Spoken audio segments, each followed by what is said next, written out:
pero solamente nos quedamos en dos doctrinas más.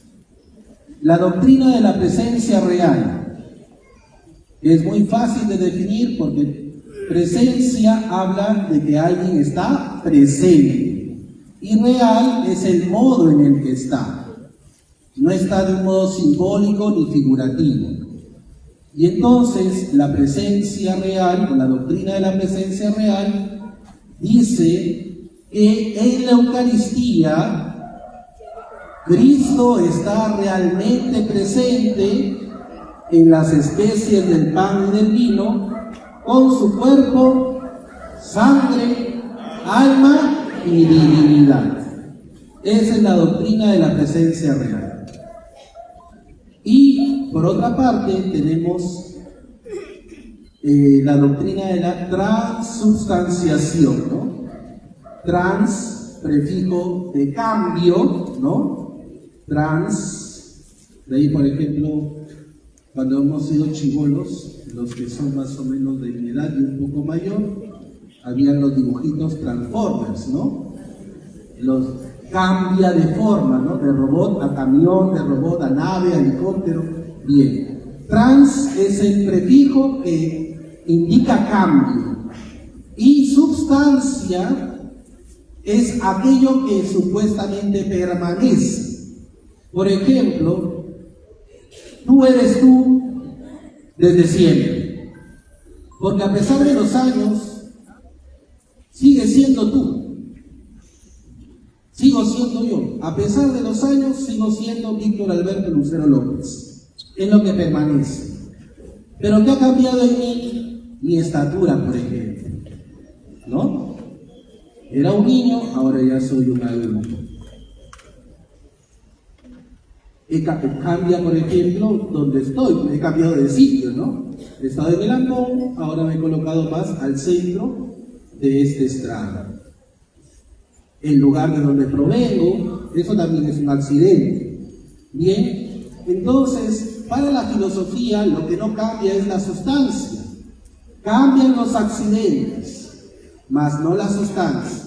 Sin embargo, en la Eucaristía, justamente el milagro de amor radica en que no han cambiado los accidentes, sino ha cambiado la sustancia. ¿Por qué no ha cambiado los accidentes? Porque cuando comulgamos, saboreamos una oblea, harina de trigo con agua. Eso es lo que saboreamos. Y si alguno es celíaco y tiene la comunión alguna vez bajo la especie del vino, ha sentido que el vino sabe a vino. A pesar de las palabras de la consagración, los accidentes continúan. ¿Pero qué es lo que ha cambiado? La sustancia. Ya no es pan, sino cuerpo de Cristo. Ya no es vino, sino sangre de Cristo. Entonces, la doctrina de la transubstanciación reza, es el cambio de la sustancia del pan y del vino en el cuerpo y sangre de Cristo. Así de sencillito es. Y esto ustedes tienen que dominarlo así. ¿Por qué razón? Ya lo vamos a ver. Porque es algo que el manual exige a todo legionario. Y ciertamente vamos a sacar todo del capítulo 8 del manual de la Legión de María. He clasificado esta charla en 3 partes: la Santa Misa y el Legionario, cómo participar de la Santa Misa en segundo lugar, y por último, la Eucaristía, tesoro del Legionario. Muy bien, vamos por el primer punto: la Santa Misa y el Legionario. El manual de la Legión de María es una herramienta eficaz para hablar de la relación de ella misma con la Eucaristía. Las primeras líneas del capítulo 8, el Legionario y la Eucaristía, van colocando las bases para entender la importancia de la Santa Misa en todo legionario. Pues siendo el primer fin de la Legión de María la santificación personal, y esta misma es el medio fundamental de actuar. Por esa razón es importante que el legionario tenga como parte fundamental de su vida la celebración de la Santa Misa. El capítulo 11, de estructura de la Legión, en su punto 1, fin y medio, la santificación personal, también lo recuerda. La santificación personal no es solo el fin que pretende alcanzar la Legión, sino también su principal medio de acción. Yo soy la vid, ustedes los sarmientos. El que permanece en mí y yo en él, ese da fruto abundante, porque sin mí no pueden hacer nada. Juan 15:5, fin de la cita. Esto lo podemos ubicar en la página 74. De ahí que es necesario que todo legionario se llene del Espíritu Santo por medio de la Virgen María, para ser tomado por este mismo Espíritu como instrumento de su poder renovador para el mundo. Confróntese la página 47. ¿Qué significan estas palabras, hermanos? Solo desde la santidad personal se puede desarrollar un auténtico apostolado, ya que este apostolado estará impulsado por el Espíritu Santo, Maestro de la vida espiritual, que de una manera singular hizo fecunda para Dios la vida de la Virgen María. Y en ese sentido, hermanos, la santidad personal del legionario no es pedantería ni fariseísmo. Recordemos a aquellos contemporáneos de la época de Jesús que se creían que por cumplir las leyes o toda la ley de Moisés se creían perfectos y santos. De hecho, fariseo significa eso, el que es perfecto, el que es santo. Pero también descubrimos en las páginas del Evangelio que algunos fariseos reciben las palabras más fuertes de Jesús: hipócritas, sepulcros blanqueados. Lo hemos escuchado hoy día en el Evangelio también, ¿no? Hagan lo que les digan, pero no hagan lo que ellos hacen, porque ellos no hacen lo que dicen. Atan fardos pesados sobre la gente y ellos no son capaces de poner un dedo sobre él. Y entonces, hermanos, la santidad personal no significa esa satisfacción de saber que soy mejor que los demás.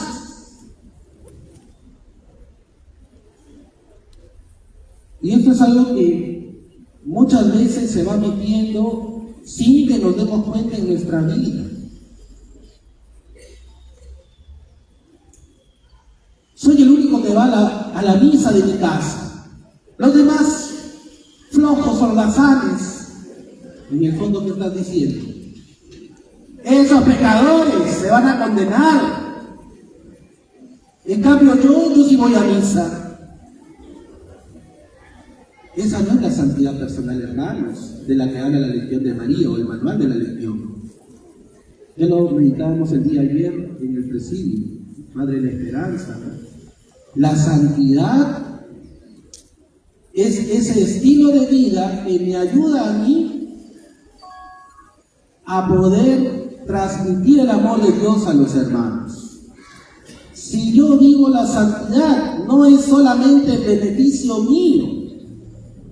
Yo vivo la santidad en beneficio de los demás.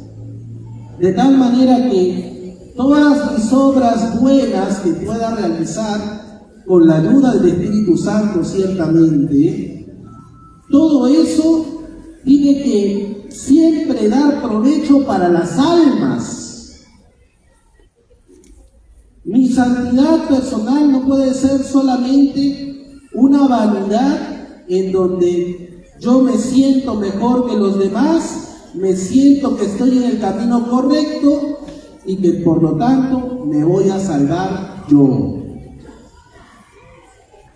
Por eso es bueno pensar cómo es nuestro concepto de santidad. La santidad de Dios en el hombre ya ha llegado a nosotros a partir del bautismo. No los quiero confundir tanto, pero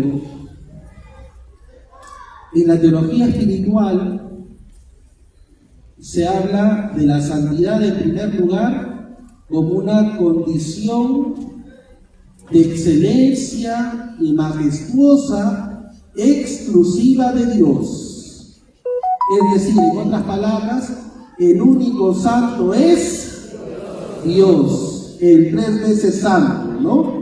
Isaías capítulo 6, esa vocación del profeta que tiene esa visión, esa contemplación de la gloria de Dios y los querubines cantando: Santo, Santo, Santo, el Señor de los ejércitos, o Yahvé Sebaot. Nosotros ya le hemos cambiado el Señor del universo, ¿no? Porque ya no somos Israel que mata a otros pueblos, ¿no? Y entonces, hermanos,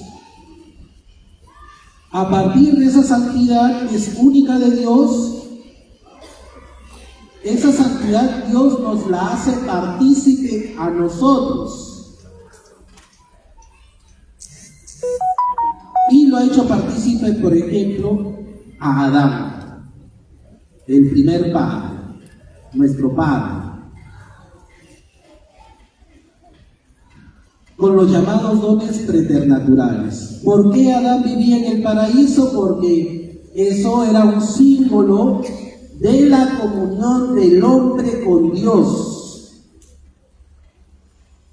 Adán y Eva viven en el paraíso y la vivencia o la estancia o la permanencia de Adán y Eva en el paraíso simboliza la comunión que ellos tienen con Dios. Por eso que cuando Adán y Eva desobedecen al mandato de Dios, ellos en primer lugar se avergüenzan, se esconden de Dios. Es decir, hubo una ruptura en el interior del hombre. El hombre ha roto con Dios por el pecado. El hombre se ha roto él mismo por el pecado. Y en las palabras, en ese diálogo que Dios tiene con Adán y con Eva, se van manifestando las otras dos rupturas. Ya Eva no será la alegría de Adán. Cuando Dios presenta a la mujer a Adán, ¿qué dice Adán? Esta sí que es carne de mi carne y hueso de mis huesos. Pero tras el pecado, ¿qué dirá? Esa que me diste como esposa me dio del fruto del árbol prohibido y comí. Mira, fíjate, y en el fondo no solamente le está echando la culpa a Eva o a la mujer, porque todavía no se llamaba Eva, sino que en el fondo le estaba echando la culpa a Dios. La mujer que tú me diste. Y ciertamente luego, en las palabras de Dios a Adán, se ve la ruptura con la naturaleza. Trabajarás con fatiga y sacarás el fruto con el sudor de tu frente. Hay un desequilibrio. ¿Bien? Entonces, queridos hermanos,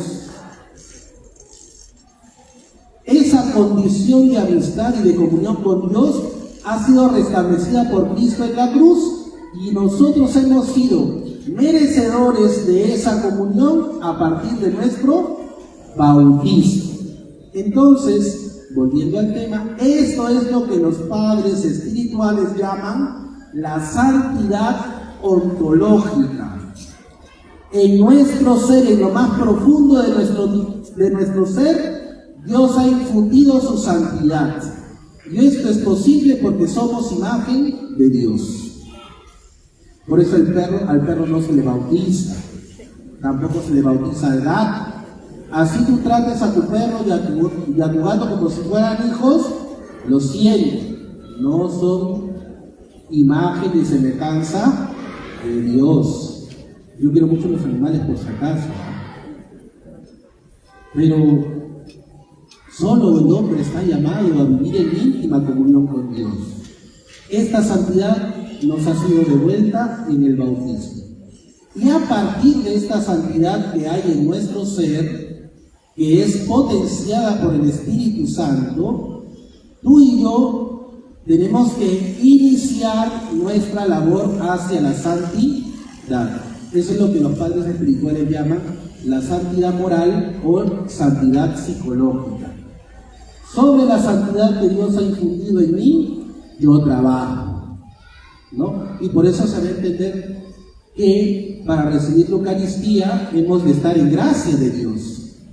Porque si la Eucaristía es entrar en comunión íntima con Dios, hemos de estar en comunión con Él antes. Y no solamente con Dios, sino también en comunión con los hermanos.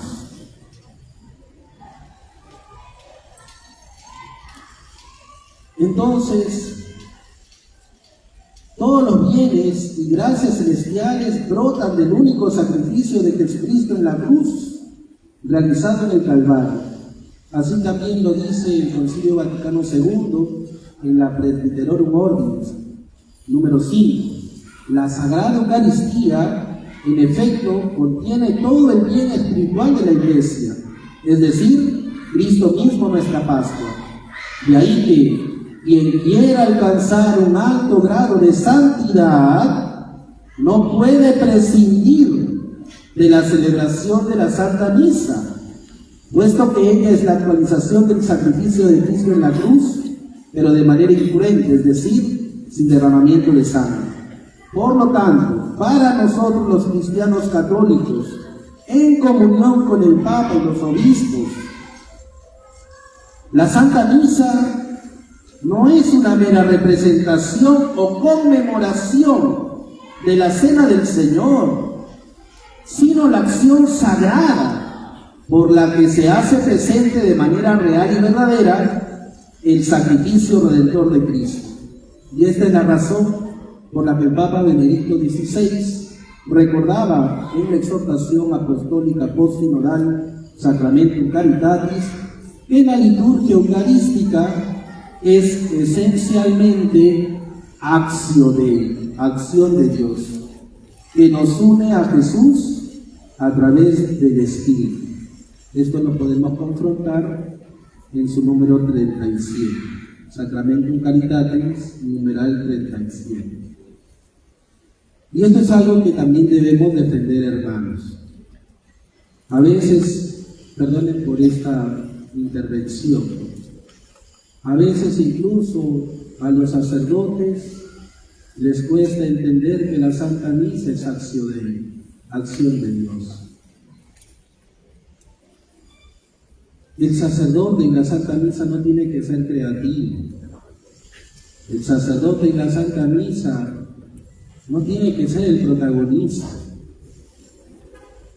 La Santa Misa es acción de Dios y por eso es acción sagrada.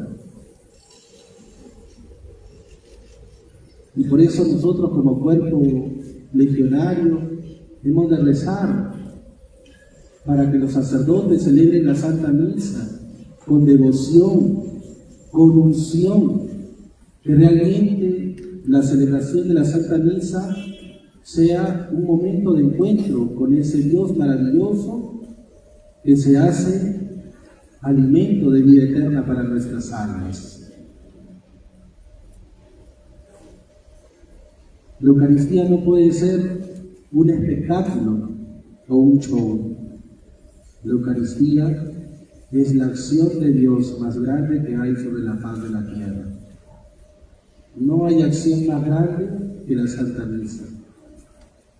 Y por eso también estamos llamados a vivirla de una manera peculiar.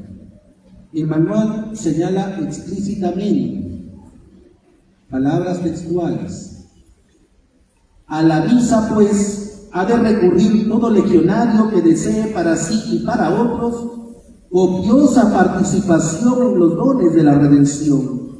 Si la legión no impone a sus miembros ninguna obligación concreta en este particular, es porque las facilidades para cumplirla dependen de muy variadas condiciones y circunstancias. Mas, preocupada de su santificación y de su apostolado, la legión les exhorta y les suplica encarecidamente que participen en la Eucaristía frecuentemente, todos los días a ser posible, y que en ella comulguen. Página 48. Entonces, fíjense la relevancia de estas palabras. ¿Qué te está diciendo el manual de la Legión? Prácticamente te deberíamos obligar a la misa, y si se puede, la misa diaria. Sin embargo, nos damos cuenta que hay condiciones, circunstancias en las que es imposible. Claro, tal vez nosotros, los que somos de Lima, no entendemos mucho esto, pero por ejemplo, si te vas a un pueblito, ellos tienen misa todos los días, a veces no.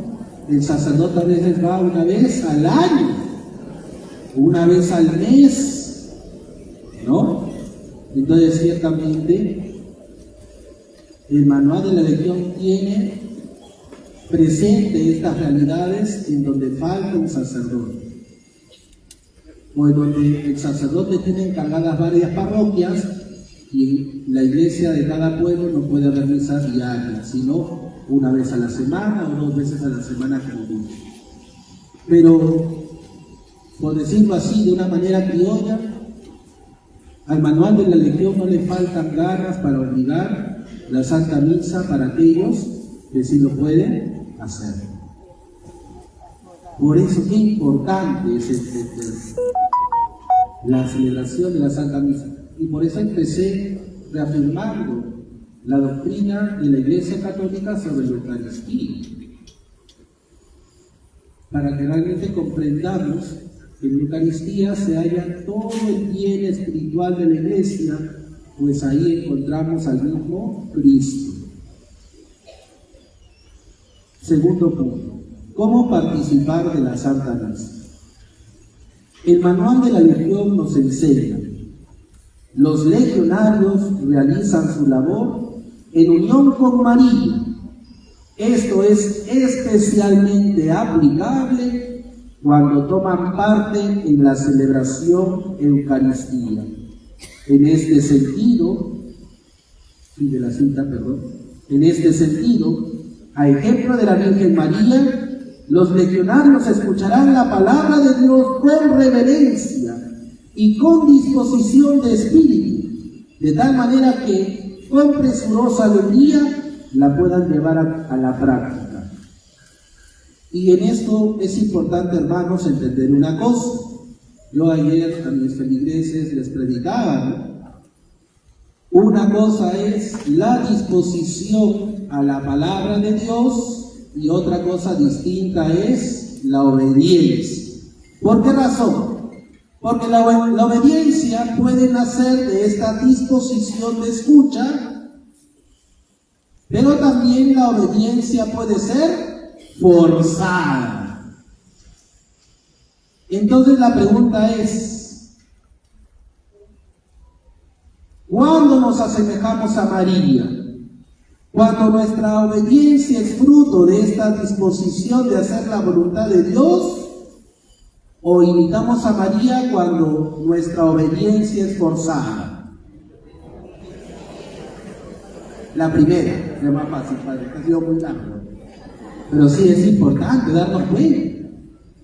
Y esto tanto vale para la misa, porque la misa debe ser el corazón y el centro de la vida del cristiano, y así también debe ser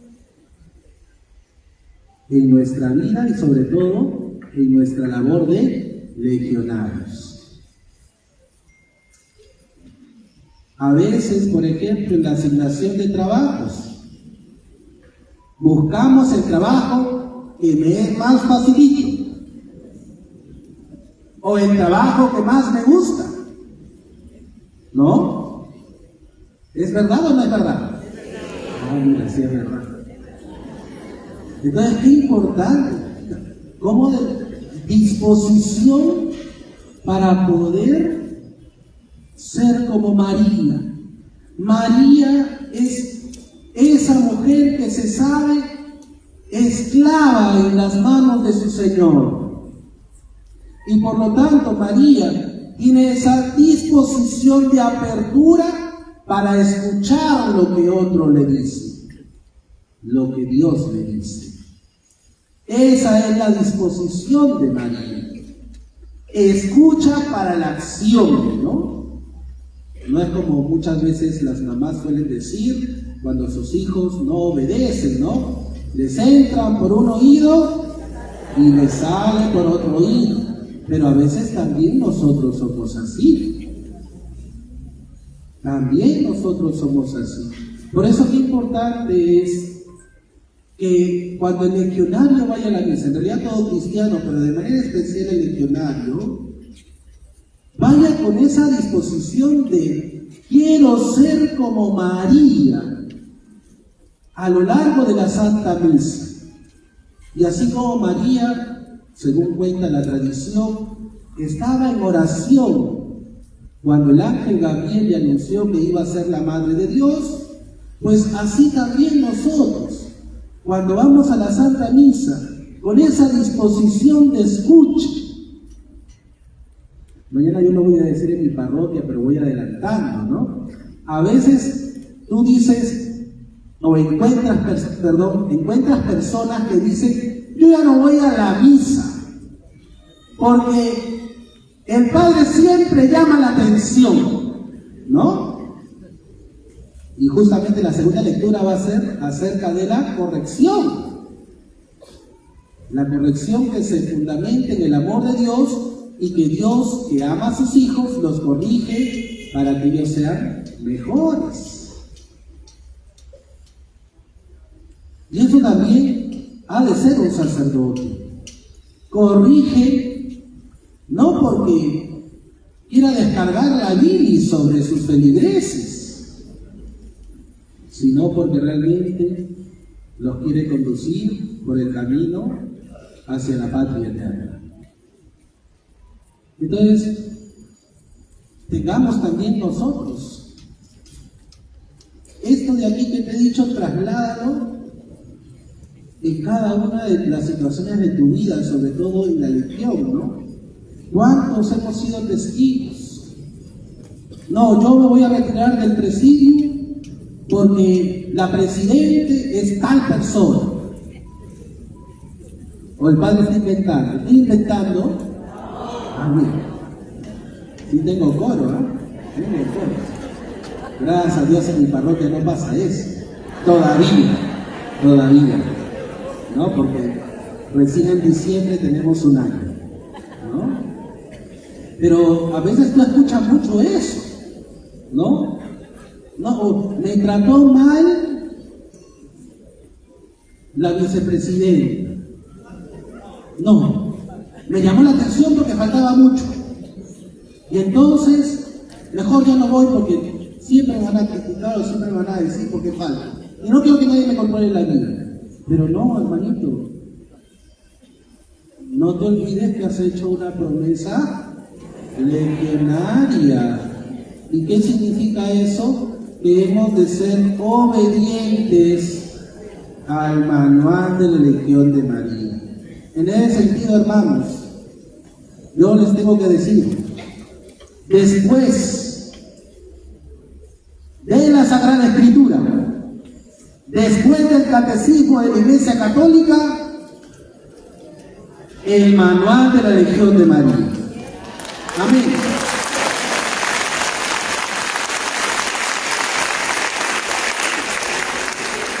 Padre, es difícil, sí es difícil, pero ¿cómo puedes comenzar a trabajar eso? Desde la misa. Disposición de escuchar. Y escucho para llevar a cabo. Escucho para la acción. A ejemplo de María, entonces, escucharemos la palabra de Dios con reverencia y con disposición de espíritu, de tal manera que con presurosa alegría la podamos llevar a la práctica. Con alegría, hermanos. Y en la liturgia eucarística, a ejemplo de María, que estuvo de pie, o que estuvo al pie de la cruz, de su Hijo Jesucristo, representando a toda la humanidad, nosotros los legionarios participaremos con verdadera devoción y amorosa atención de este gran acontecimiento. Que no se te vaya la atención. Ten los ojos fijos en el altar, los ojos fijos en el sacerdote. Que no te distraiga ni siquiera el gesto de la paz, que la Iglesia nos enseña que debe ser solamente un saludo a aquellos que están a nuestro alrededor, sin necesidad de pasearnos por toda la Iglesia, saludar a todo el mundo. Esa es una norma, por si acaso, ¿eh? Esto es una norma de la Santa Sede, que la recordó en 2014, y me acuerdo muy bien, porque estaba en la parroquia de los 12 Apóstoles. Lo recordó el Papa muy bien. En 2013, cuando estaba en el Señor de la Divina Misericordia. Porque el Padre Fernando Rivera, todos los documentos los ponía en la pizarrita, y ahí todo el mundo se podía enterar de lo que escribía, de los sacerdotes que vivíamos dentro de la casa. Entonces, hermanos, la paz tiene que ser el gesto de la paz de Cristo. Y en ese sentido, si yo estoy peleado con los demás, ¿cómo puedo dar la paz a mi hermano? O mejor dicho, soy consciente de que cuando le doy la paz al desconocido que está a mi derecha, le estoy dando la paz a todos, incluso a aquel que no se la merece, incluso a aquel que habla mal de mí, incluso a aquel que me pone zancadillas a mis pasos. Soy consciente de que le estoy dando la paz también a ese, porque el Señor nos invita a vivir como hermanos. Por eso no pierdas la atención.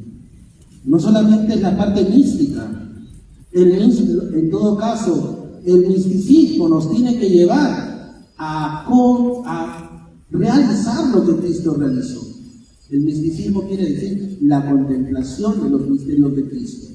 El contemplar lo que Cristo hace por nosotros nos tiene que llevar a replicarlo. Y en ese sentido, si Cristo perdonó en la cruz a sus verdugos, yo también tengo que perdonar a aquellos que me han hecho daño. A lo largo de la celebración, los legionarios procurarán comprender la parte tan esencial que tuvo María, la nueva Eva, en estos sagrados misterios, de tal manera que, llenos de los bienes y las gracias de la Eucaristía, derramen a manos llenas los infinitos tesoros de la redención sobre cuantos ellos se encuentren y beneficien con su apostolado. La Eucaristía que recibimos, que celebramos, no solamente es para uno. Si recibimos a Cristo, es para que tú y yo seamos transmisores del amor de Dios. En este sentido, conviene recordar lo que el manual de la Legión nos enseña en el capítulo 40. Predicar el Evangelio a todas las naciones. Punto 5. La Sagrada Eucaristía como instrumento de conversión. Dice, el propósito, o parafraseando mejor dicho, el propósito del legionario es lograr, comienza la cita del manual, descubrir a los que están afuera de la iglesia los tesoros encerrados en ella, y para ello no hay medio mejor que presentarles la doctrina de la Eucaristía, compendio y cifra de cuánto es capaz la generosidad divina. Página 377. Ahora entiendes por qué al inicio te dije que tienes que saber de memoria las verdades acerca de la doctrina de la Eucaristía, porque el manual te lo pide.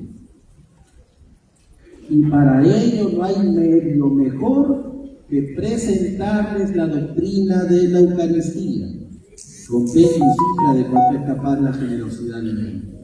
Nuestro apostolado ha de dirigirse a la Eucaristía. Finalmente, la Eucaristía, tesoro del legionario. La Eucaristía es fuente y cumbre de la vida cristiana y, por lo tanto, debe ser la clave del esquema legionario. La actividad más ardiente no tendrá valor alguno si olvida por un momento que su principal objetivo es establecer el reino de la Eucaristía en todos los corazones. Página 51 del manual. Mirando a María y a la Eucaristía, San Pedro Julián Aymar decía que aquella que le había concebido y criado halló de nuevo en la adorable hostia al fruto bendito de su vientre y renovó con su vida de unión eucarística los dichosos días de Belén y Nazaret. Fin de la cita. La Eucaristía es el tesoro del legionario, no solo en el sentido de beneficiarse él mismo, sino que, como enseña el manual en el capítulo 37, sugerencia para los trabajos, punto 13, promover la práctica de la misa diaria y la devoción hacia la Sagrada Eucaristía, Jesucristo y la Iglesia desean que todos los fieles se aproximen al sagrado banquete todos los días. Y más adelante dice, los fieles no dejarán de hacerle una visita siempre que puedan. Página 299 del manual de la religión. Ciertamente, esto no se hará como un trabajo legionario, sino como algo que hay que hacer o que hay que tener presente y practicarlo. Pero además, hemos de llevar almas a Cristo Eucaristía. Por otra parte, hermanos, y ya para terminar, conviene repasar las condiciones para recibir la Eucaristía vigentes en el Código de Derecho Canónico. A ver, vamos a ver si se lo sabe, porque uno también tiene que saberse así de memoria. Primera condición para recibir a Cristo en la Eucaristía.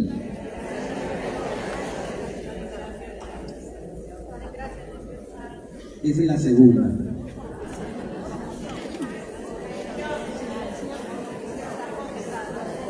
Bueno, entonces, si la primera para ustedes es estar en gracia de Dios, ¿cuál sería la segunda?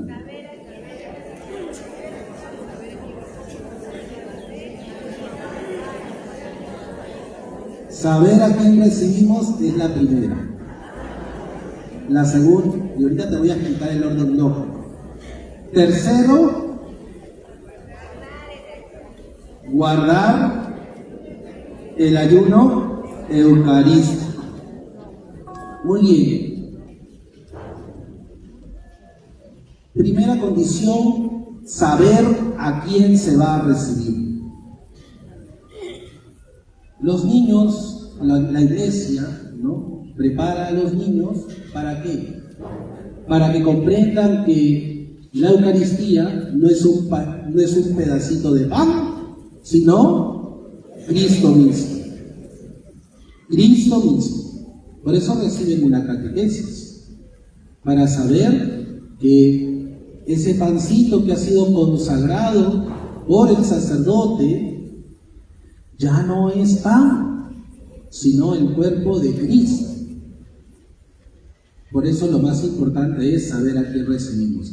Entonces, en ese sentido, si nosotros sabemos que vamos a recibir al Rey de Reyes, al Señor de los Señores, ¿Cómo debe estar nuestro corazón? Limpio. Por eso la segunda condición es estar en gracia de Dios. Claro que sí.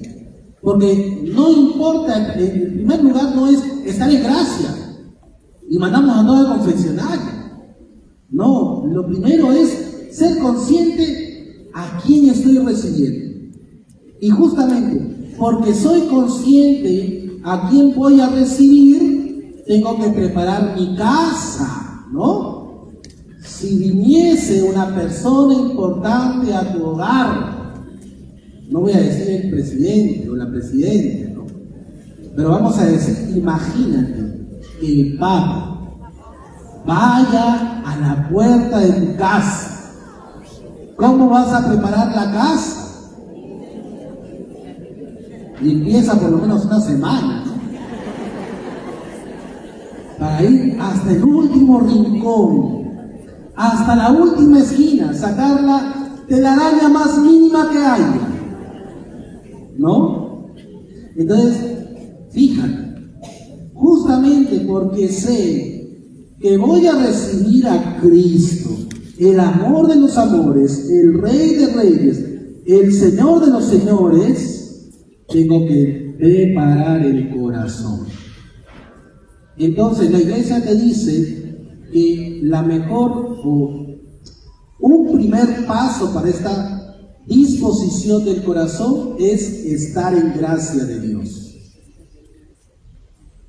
No hallarse. ¿Y qué significa, Padre, no estar en gracia de Dios? Estar en gracia de Dios es no hallarse en pecado mortal. Así de sencillo, ¿bien? No hallarse en pecado mortal. Si hay pecado mortal, ¿puedo comulgar? Primero, ¿qué tendría que hacer? Confesar. Esto tiene que estar claro, hermanos, para poder evangelizar a nuestro pueblo, porque nuestro pueblo está confundido. Y atención aquí, hay sacerdotes falsos o suspendidos que han integrado esas comunidades llamadas Iglesia Católica. Por eso ahora los padrecitos tienen la misión de decir, y ustedes también, que no todo lo que diga católico es necesariamente la Iglesia Católica. Porque hay muchas iglesias católicas apostólicas, pero nacionales, ¿no? Porque es Iglesia Católica Apostólica brasileña, Iglesia Católica Apostólica peruana. Ese es el problema. Y estos padrecitos andan diciendo, cuando van a celebrar la misa a los parques, en los mercados, en las losas deportivas, todos pueden comulgar. O sea, si ya hay sacerdotes católicos romanos que no enseñan bien, ahora se ha sumado otro problema. Se ha sumado el problema de que hay estos falsos sacerdotes o supuestos sacerdotes o sacerdotes suspendidos que no enseñan lo que la Iglesia Católica Romana establece a través de su autoridad legítima, que es el Papa. Entonces,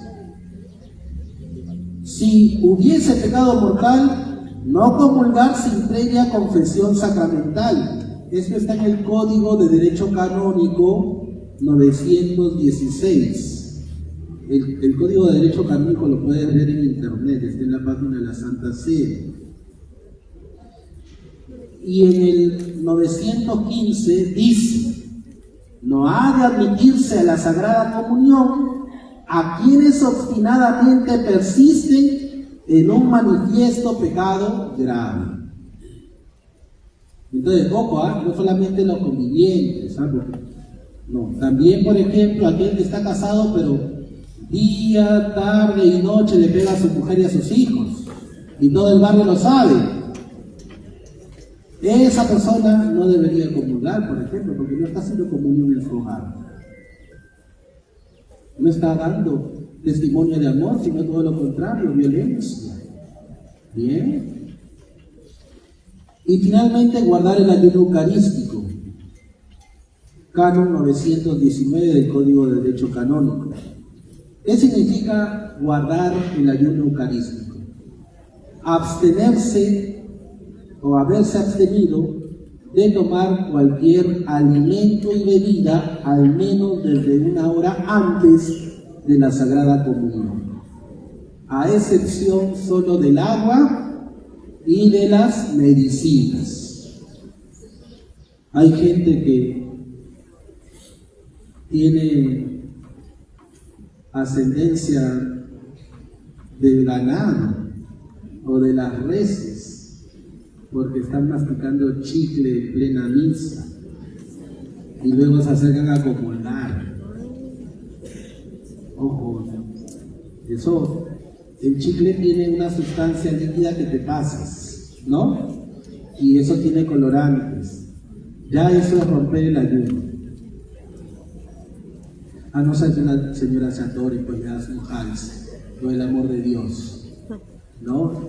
No le va a decir, no, aguántate hasta que comulgue, ya luego te doy el hals. No, dale su caramelito de menta para que le abra la garganta. Pero abiertamente, a veces hay personas que antes de la misa comen su pan con chicharrón, ¿no? Ya me voy porque tengo que ir a la misa. Bueno, no está mal que vaya a la misa. El problema es que comulga. Muy bien, ya para terminar, y con esto me despido, como conclusión, quisiera recordar aquellas palabras de San Efrén, un padre de la Iglesia, sobre la Eucaristía y la Virgen María. María nos da la Eucaristía en oposición al alimento que nos da Eva. María es además el sagrario donde ha habitado el Verbo que se ha hecho carne, símbolo de la morada del Verbo en la Eucaristía. El mismo cuerpo de Jesús, nacido de María, es nacido para hacerse Eucaristía. Y me despido con estas palabras ya de mi cosecha, que a ejemplo de ella, la buena madre, seamos nosotros los legionarios, esos sagrados vivientes, portadores de Cristo, para que el amor de Dios sea conocido por todos a través de nuestro testimonio de vida y de nuestro trabajo legionario. Que así sea.